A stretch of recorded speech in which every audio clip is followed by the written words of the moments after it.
Мағжан Жұмабаев Батыр баян поэмасын өлеңмен жазған. Қысқаша мазмұны былай болады. Абылай хан бір жаққа жаугершілікке аттанбақ боп, қол жияды да аттанбай жатып алады. Бұл көп жатып жалыққан Абылайдың батырлары. Абылайға кісі салса, Абылай баян батырсыз аттанбаймыз деген қысқаша жауапты айтады. Баян батырдың кешігу себебі былай шығады.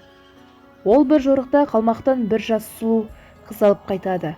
Қызға көңіл ауады. Бірақ жасы жас болғандықтан тимейді. Қыз баянды ағасындай көріп еркелеп жүреді. Баянның Ноян дейтін 15-16-дағы інісі болады. Осы Ноян қызға ғашық болып қалады екен.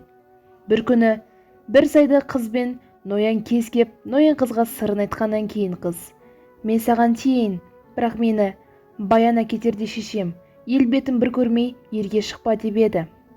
Елге алып бар, содан кейін тиейін" дейді. Ноян осы сөзге ереді де, екеуі сол күні екі атқа мініп қашады. Бұл кеңес таңертең Баянға жетеді. Ашуланған Баян атына мінеді де жолды өзек деген жерге қуып жетіп, жалынғанына қарамай екеуін де өлтіреді.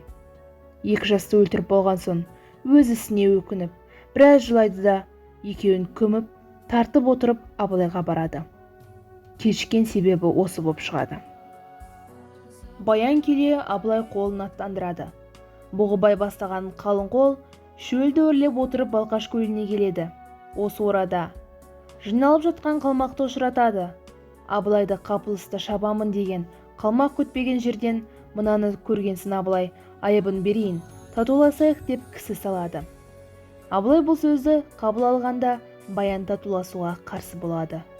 Бірақ Абылай өз сөзінен қайтпайды. Көпшілік Абылайдың бетінен алған адам оңбайтын еді, бұл Баян осы жолы мерт болады деседі. Ертеңіне Абылай қолы қашып кеткен қалмақты естиді.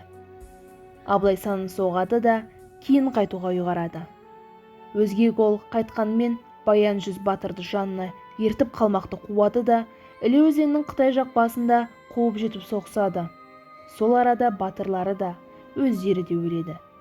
Батыр Баянның бұл әңгімесі Шоқан Уәлиханұлы кітабында орысша тілмен жазылған. Онда Шоқан Баянды өлген кісі тастаған өзеннен су ішем деп іш ауруы боп өледі дейді. Баян қалай өлсе де олай өлсін, онда біздің жұмысымыз шамалы дейді. Біздің жұмысымыз жазылып отырған поэмада, жазушының поэманы қандай оймен жазғанында, поэманың пролетариат жұртшылығы үшін қандай маңызы барлығында. Батыр Баянның тілін алғанда сөз жоқ, сырты өте көркем. Жайшылықта тілге шебер Мағжан бар тіл әдемілігін Батыр Баянға қойған.